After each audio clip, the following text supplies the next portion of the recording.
Hey, hello, felt like it's me. Don't adjust your sets, you're not watching the wrong channel. This is Pro 307. And we're doing a little bit of decorating. The only context I'm going to give you is that man's got bigger issues than drift cars at the moment. So what have we been up to? We did SDC Round 4. And how did that go?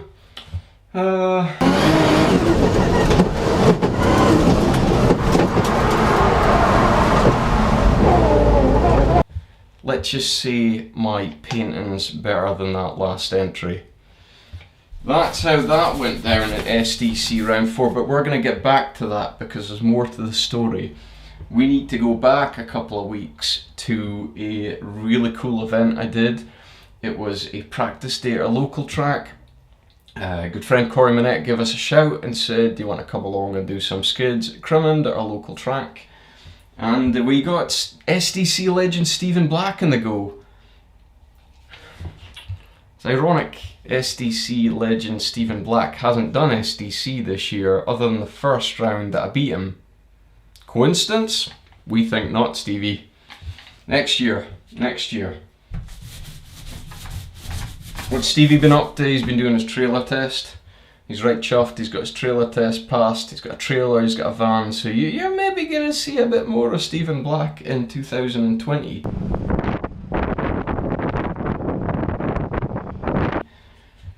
Fortunately, Mike's got a little bit less of me, but we'll get into that later. So, we got a bit of practice at Crimond, we got a little bit of tandem.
I almost crashed into him.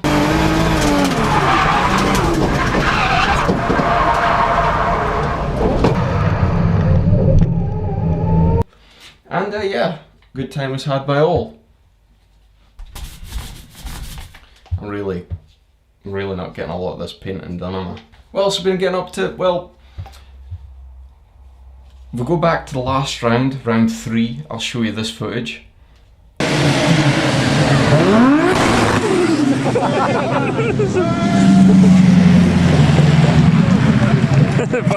fucking menace. Which, yeah, it's a cool clip. I did a little bit of rev limit, and Paul from V Performance and Ewan Stark got a little bit of a scare. And yeah, it's pretty cool, but if you notice all the black smoke coming out the back, that is fuel. That is unburnt fuel coming out the back. And we found that for some reason, the car was over fueling colossally. And I felt it was a bit laggy at round 3. It didn't really bother me in the rain. In fact, I think it kind of helped me a little bit with grip because there wasn't so much power there, it was a little bit down. So, we went back to our good friends at MB Garage.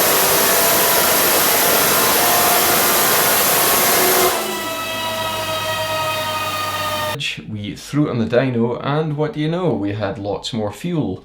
And you're wondering where can you just randomly get fuel from and I'd done the fuel filters before the event. And of course the old filters must have been clogged when the car got mapped, and we had a lot more fuel. So we went back to MB, we got the car remapped.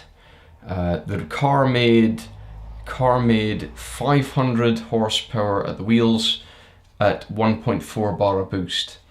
Now I'm going to do a little bit more about this at the end of the feature, because I'm going to do this as kind of like my end of year video. I really should have said that at the start of the video, shouldn't I? This is Pro through 7 and the end of year video. So we got the car mapped, then we decided to go to a practice day. Paul from V Performance was taking the Driftaroo, the Subaru drift car that they built, along to do a bit of practice. And I said, you know what, I'll come and do a skid.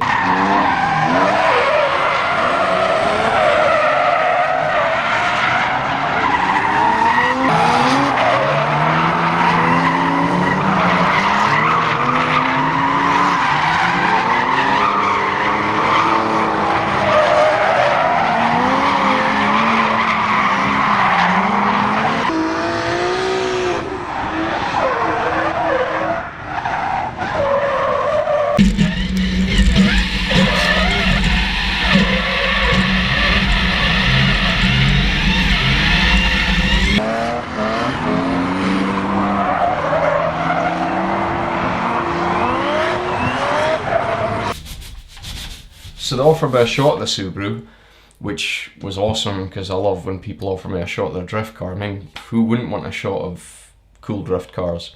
And it was just nice to drive something with like standard lock, and you know, it was just a bit different. I mean, I can't say I've really driven much Subarus, to be honest.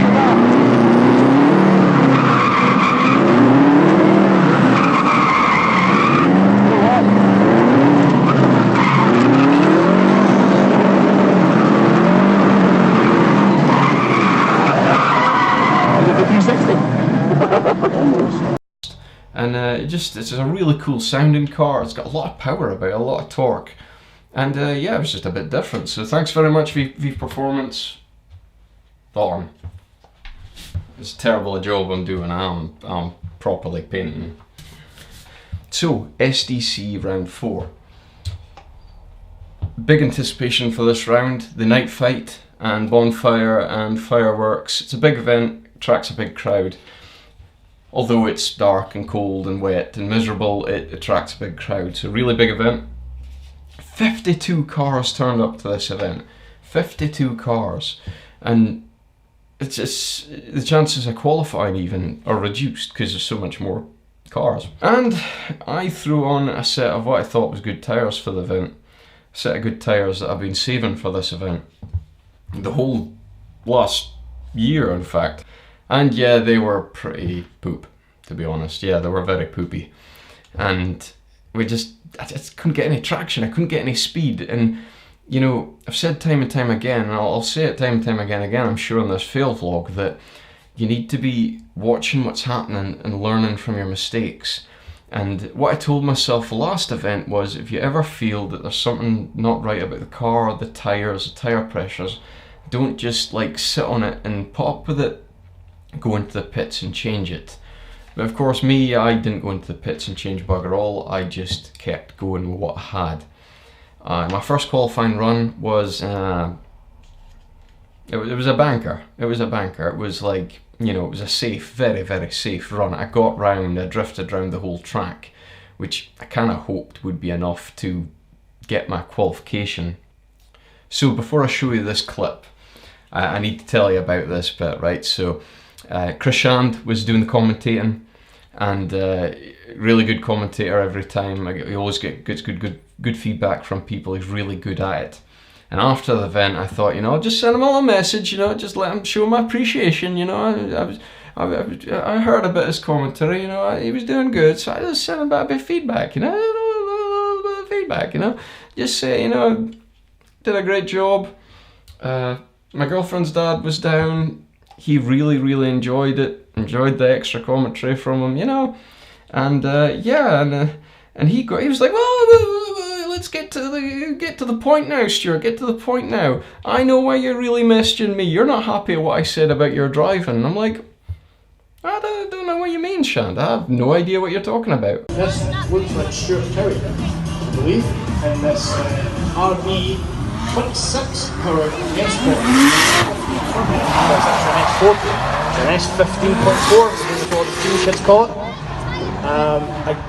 Stuart's a good driver, but he keeps playing about in his car too much, and he keeps changing settings and then not getting used to it. Maybe it's like a big spoiler, is to adjust the right thing for me. I see, you think he needs more spoilers? Maybe the angle adjusted up so it'll help him with the weather. Left downforce or low downforce? Medium downforce. I see. The man speaks the truth. Now, part of me will say that, yeah, I'm messing with the car too much and I'm not getting enough seat time, but also I found that the car kind of has needed to be messed with because it hasn't been right, and I've just been slowly, every time I drive it, it gets better. Now, round 4, although you're going to find out when you watch the footage, wasn't my best event, it's probably the best the car's driven. It's probably the best the car's worked engine-wise, steering-wise.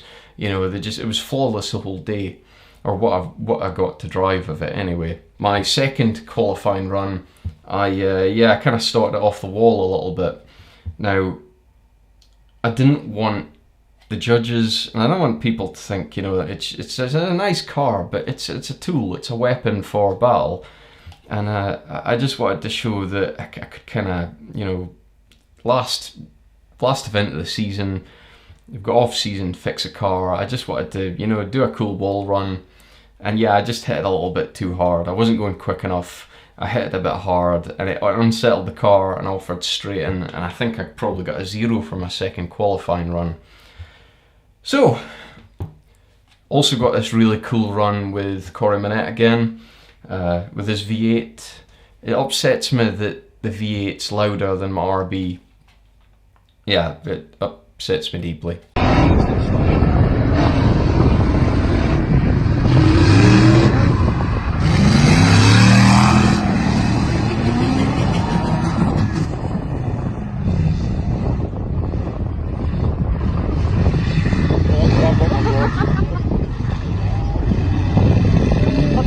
Come on, Cory!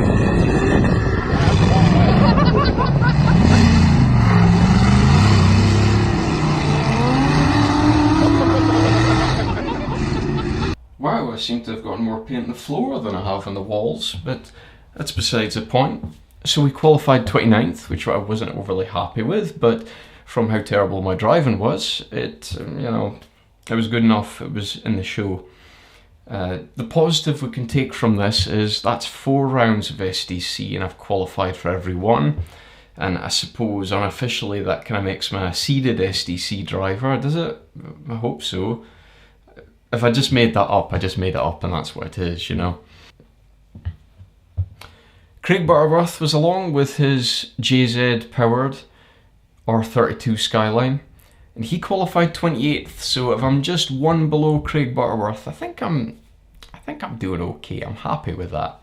Although he is kind of my arch nemesis, and out qualifying me by 1. Just 1 too much, Craig. Just 1 too much. 20%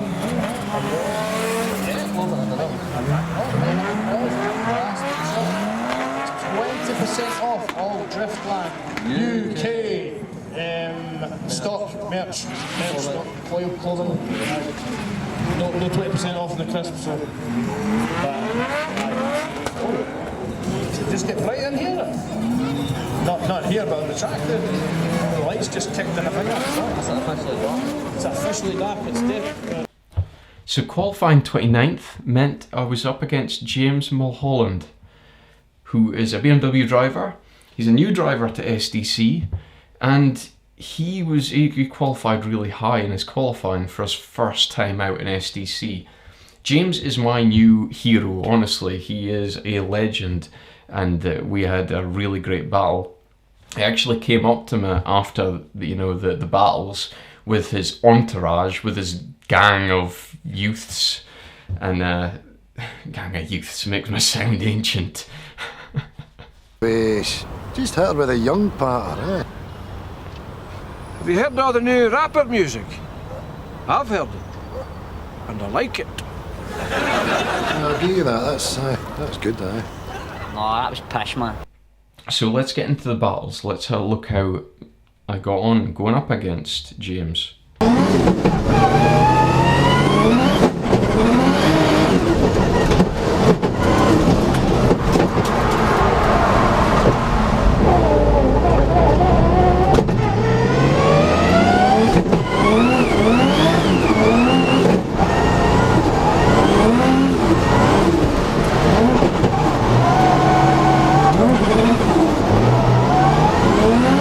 So what the story is here, I was running pretty terrible tyres for my qualifying and my practice, and when I came off track I made the executive decision to go on to my other tyres, which have proven in the past to be good.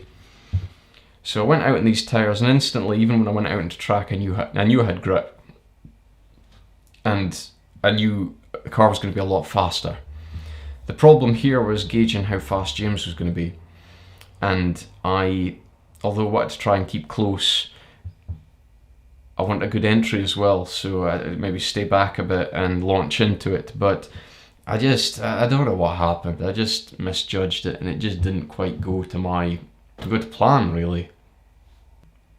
So that was a big fat 0 from my chase run, and when I went into the lead run, I only had one thought in my head. It was just get out there, get as quick as you can around that track, and make as little mistakes as possible.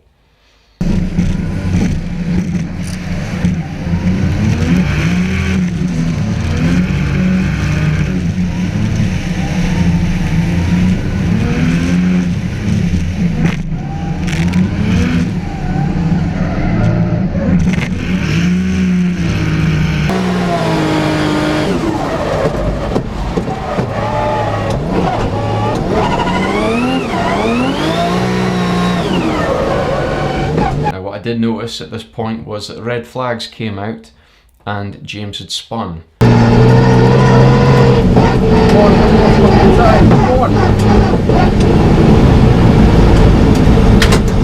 So somehow I was saved from being eliminated the top 32, and it went for my first ever one more time. James, if I was going to have a one more time, it was going to be with you, buddy. Thanks for that. So went into one more time. I was getting a bit more of a feel of the car with these grippier tyres. I knew I had grip, but I wasn't comfortable for some reason. I don't know if it was dark, I don't know if it was just the full outer layout I've been struggling with this year, but it just wasn't perfect.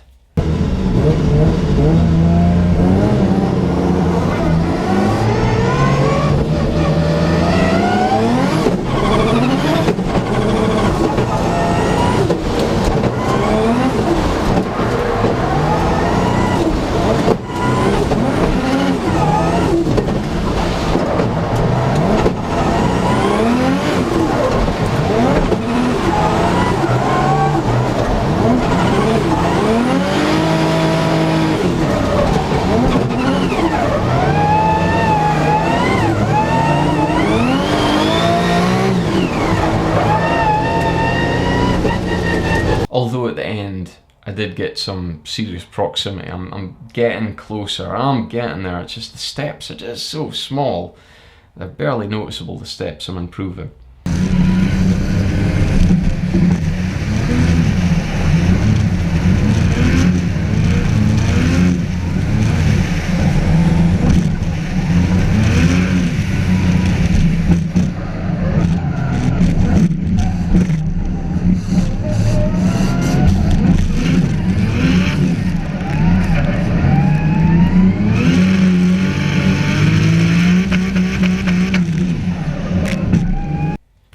Like any event, you got to take the good with the good and the bad with the bad. And every event that I do, I learn something. I learn something about the car, I learn something about myself, I learn something about the driving. It certainly wasn't an easy event. Driving in the dark was really cool, I really liked it. I learned that you don't really need big spotlights because, well, you're drifting. I could see okay in the dark anyway, and I just had my headlights on. But when you want to fire on big spotlights in your roof, you go for it. It's just not really my thing. Once again, I want to say thank you very much, James, for a really cool battle. You really did do a great job. You are my new saviour and hero.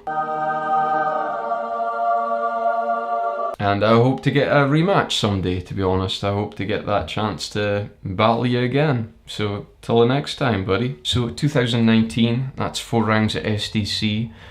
Rogue Concept, which I didn't get any footage of, I was too busy getting the car for. Rogue Concept is a charity event held by Mr. Stark, Mr. Ewan Stark. And it really is a cool event. You get to drive with some really cool drivers. In my instance, it was the likes of Craig Does Drift was there, and Steven Black, and a few other local names that are always great to drive with. Together with some practice days, and always, you know, welcome the practice days driving with V Performance or doing any filming with them. Now, for the next section of this end of year video, we're going to pop out to the workshop and just have a quick look around about the car. So, through the magic of television, we're going to go now.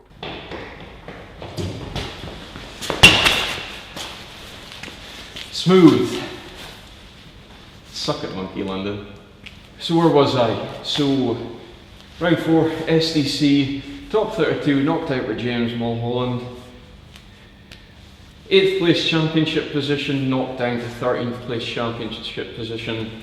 Not fantastic, but I'll be completely honest with you, looking at the previous year, I could have never imagined getting to this point of being like almost a seeded SDC driver, making all the events, competing at this level.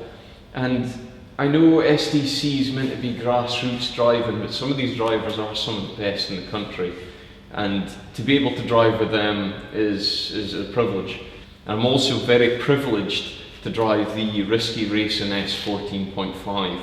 I suppose that's the best place to start here, is the Risky Racing name. Now, me and Stevie were looking for a team name. Paint the cars the same colour, the middle of the year, start of the year. First round I was still in the Midnight Purple, now we're into Risky Racing Purple.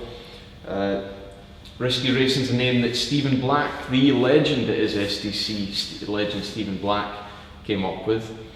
And I don't know if it was like the ultimate Shabba for him to actually not put the name on his car this year. Yeah, I'm just standing right there. I'm talking on the phone, someone came right up behind me and stuck that thumb up my ass.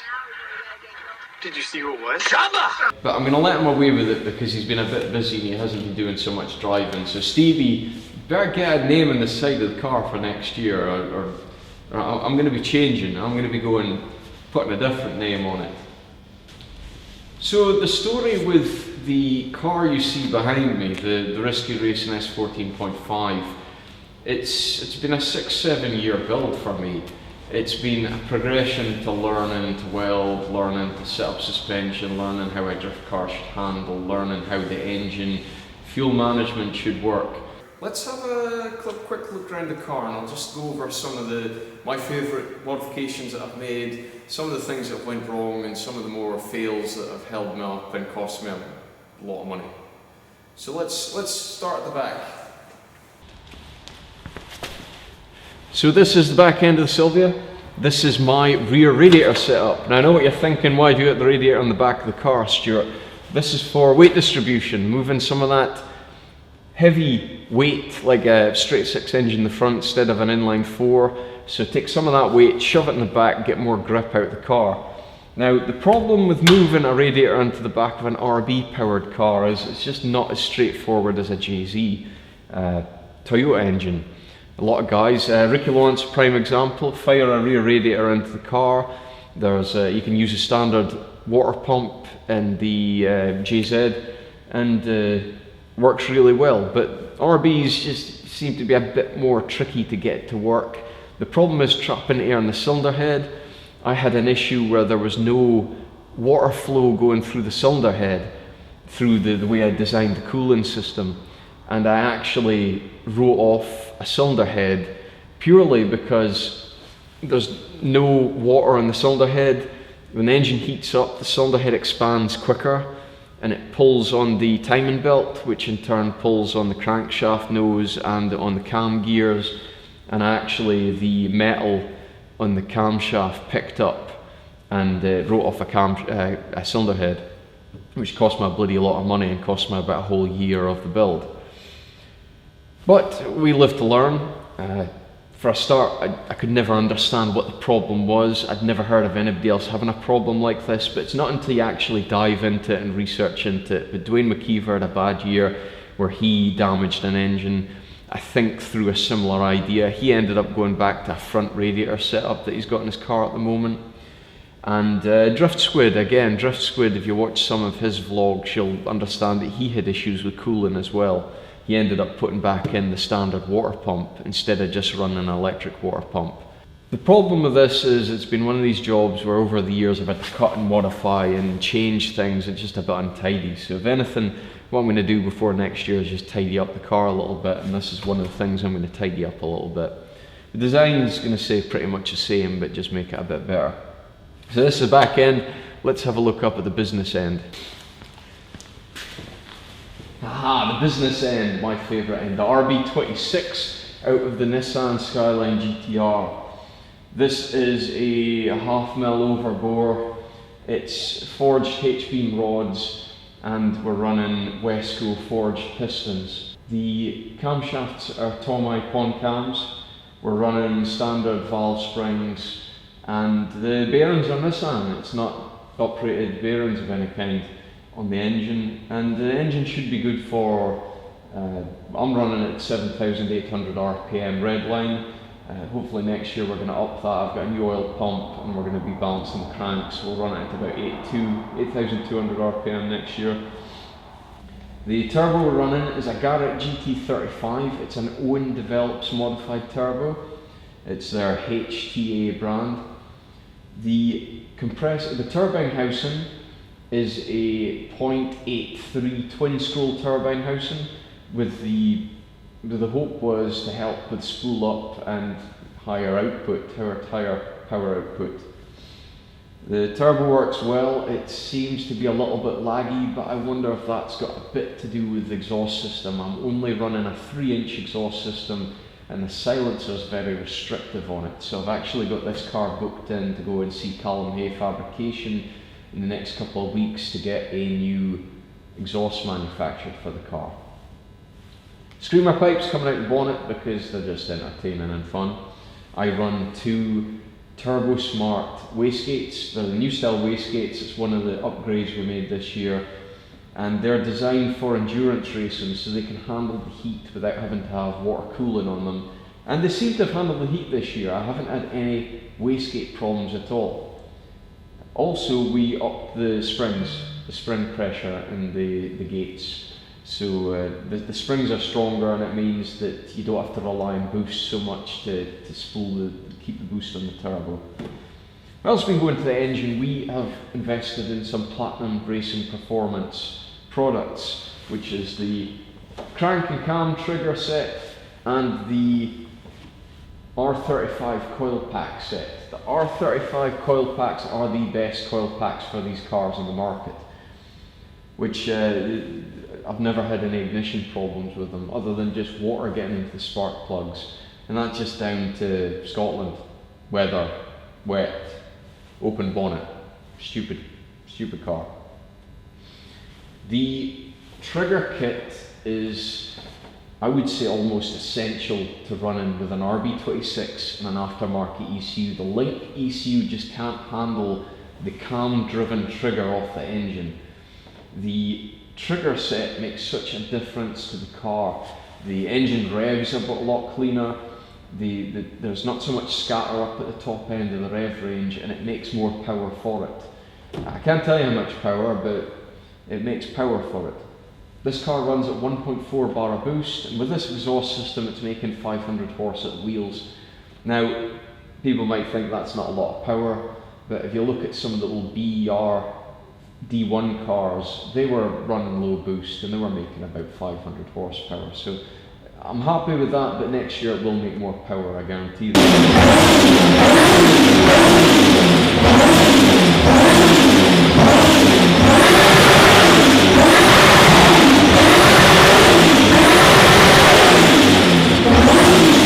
My favourite modification of the front end this year has been going back to the belt driven power steering kit. Now I've had to go to an ATI race damper because the Ross damper kept throwing off belts. So I changed to ATI and I have had no problems with throwing belts for power steering. This is a Chase Bays tank, which is just a bolt-on fit. It's a fantastic bit of kit, and I'm running the Ross pulley and Ross mount kit for the RB 25 power steering pump, and it works really good. I don't have to worry about switching it on and off before runs. I don't have to worry about draining my battery and taking away from my alternator. Other thing I had to run for all the electrical equipment I'm running in this car. Before I was running an electric power steering pump, now I am running a bigger alternator. I'm running a 150 amp alternator, which it's actually a Japanese company that manufactures this one, but I see companies like Wasp, and I see there's some kits for Chevy LS alternators and BMW alternators and stuff like that. It's worked good for me. So other than the engine, did a bit of work to the suspension, which you can't see. It's more just geometry and changes. There's some things I can check for next year. I've learned more as the seasons went on, and hopefully we can just make the car a bit more predictable. It's a bit unstable. The only other thing I'm going to speak about here is my favourite modification of the year, and it's something really simple. It's not expensive. It was basically putting stuff back in that came originally with the car, and it's this round here, the Chase Bays single master cylinder kit. Came away from a pedal box because I just felt it was really uncomfortable and I didn't like driving the car with a pedal box. It made my seating position horrible, and I went back to standard pedals. I went back to standard S14 pedals, and with the single master cylinder modification, the car just brakes really well. In fact, it brakes the best I've had the car. I did a track day at Knock Hill and I felt the car couldn't stop quick enough. Now with this system, I've got all the brake in the world. In fact, sometimes all a bit too much. Another thing you might notice at SDC when I'm competing is that instead of using my shiny work wheels, I'm using these rotor wheels with a 225 tyre profile. And for those of you not in the know, Scottish Drift Championship is restricted to a 225 with tyre, and these work wheels are XD9Rs, and they are 10.5-inch white wheels, and it's not very good to try and stretch a 225 onto a 10.5 rim. So for that reason, I've got like skid rims that I use. One set of which is these white ones, what you often see me wearing or running, and the tyres fit on them a bit better. The disappointing thing is I don't think the car looks so good with odd rims on it, but it's just to try and keep the cost down for me. The idea of the car was it was built for BBC, which runs a 265 semi-slick, and I'm not up to running 265 semi-slicks yet, although I've got a couple of sets I was going to use for RDC and didn't end up going to RDC, Retro Drift Challenge.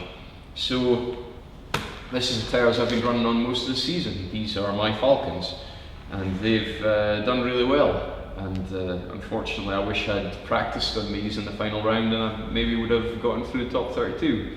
So we live and learn, I suppose.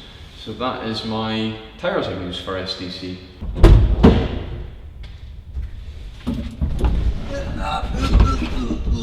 Oh, that's graceful. Right, so while I'm in here, I want to talk about two things. The first thing I want to talk about is this disco stick here, which is I can't pronounce Samson's sequential gearbox. Now, a Facebook post popped up the other day. It was like 8 years ago. Stuart liked this video of a Quaife sequential, a guy going through the gears, and it shows you that if you really work hard, you can get the stuff you want, because this was quite a financial investment, and I just think it's the coolest thing on the planet. It's a very, very strong gearbox, 1500 horsepower rated. And does it make things easier for me? Yeah, I think it does. It's a lightning fast gearbox to go up through the gears. You don't have to use a clutch on upshift, although I do. And I just think it's a really cool thing. Now the second thing I want to speak about is ordering parts from companies. I'm a bit too polite. I'll go, oh, it's okay, plenty of time, thinking that, you know, plenty of time's like a couple of weeks. I waited about 6 months for this gearbox, and it's one of the reasons, well, one of many reasons why it's holding up. 6 months to wait for a gearbox, a long time. It's your season, half a year over. It's ridiculous. So my advice to you is, if you're planning to upgrade, hold back, buy the parts, then fit them at the end of the year. It just means that, I mean, if you don't have a lot of patience and you don't have time like most people do, it just ends up you're spending money and you're not getting any benefit from it until the next year, and it's ridiculous. I had a similar issue with my differential. I sent my differential away, I had like 2 months in advance, thinking plenty of time for them to do this. And I think it was 4 months on, and it was just like a week before my first SDC round I got my diff, and it was, yeah, you expect maybe just a bit better than that, but it happens, it happens.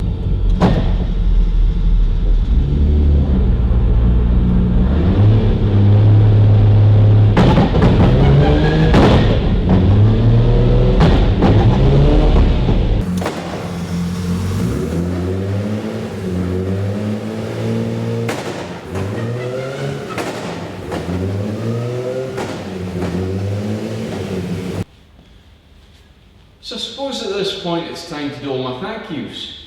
First of all, I'm going to thank all my sponsors. I'm going to thank SV Body Tech, Steven Black, for all the paintwork he's done for me. Fantastic job on the car. Duffy Motors, I turn up every other weekend with tyres, and he assists me swapping over tyres, and to be honest, I couldn't do it without Duffy Motors. Thanks very much, John and Sam. I really appreciate your help. Thanks to JC Hydraulics. JC Hydraulics is the company that I help run, and if it wasn't for my job, then I wouldn't be able to afford to do drift racing or anything really. So thank you very much to JC Hydraulics. Thank you very much to V Performance, because without their support, I don't think my failed vlog would have been half what it's been this year. So thank you very much to the guys at V Performance. I greatly appreciate your help. Thank you very much to MB Garage for assisting with tuning and mapping of the car. Again, another thing I couldn't do without is the constant attention the car's needed to get the map right on it, and the constant changes that are happening to the car. So thanks to that, guys. Thank you very much, Matty from MB Garage, for accommodating me as much as you can. Thank you very much to No Sleep. Again, at the first round, he gave me a heap of free stickers, and he's given a lot of support, and I really appreciate that from him. If you get a chance, check him out on Facebook. That's No Sleep with 3 E's. Thank you very much to you guys for subscribing, watching my channel. It's greatly appreciated. You have given me tremendous support this year, and I can't thank you enough. Remember, if you like what you're seeing, share it, subscribe, like on Facebook. So what does that leave for Pro 307 in 2020? Well, I wanted to bring you a bit more than SDC in 2019. I wanted to do RBC, I wanted to do Drift Cup, and through unfortunate circumstances with work and family, it's led to me only doing the 4 rounds SDC and little events in between, which have been mega, but it would have been nice to do a bit more. Can I promise more for you next year? Unfortunately not. I'm about to do up my flat, sell my flat, and possibly buy a house, because it's apparently a thing of growing up these days. So the drifting future for Pro 307 is, for the moment, unclear. But what I can tell you is that I'm going to keep going, I'm going to keep making the car better, and I'm going to be back out competing next year. It's going to take a lot of hard work and a lot of time, but I think I'll get there. I think I'll get there. Maybe never going to be a James Dean, but I think I've got potential to be something. I want to break that top 16 in competition, and I want to take it further. I want to go away from home and drive at different tracks and different events. The It's an absolute pleasure to drive the Risky Racing S14.5. It is an experience. I mean, just to be able to drive it at competitions is amazing, and for me that's enough. Is it enough to be coming 13th in the championship? No, it's not. I want to do better. I know I can do better. So, I suppose that leaves me to end this video with, depending on how quick I get this edited, Happy Christmas or Happy New Year. This is Thanks from Pro 307. See you in 2020.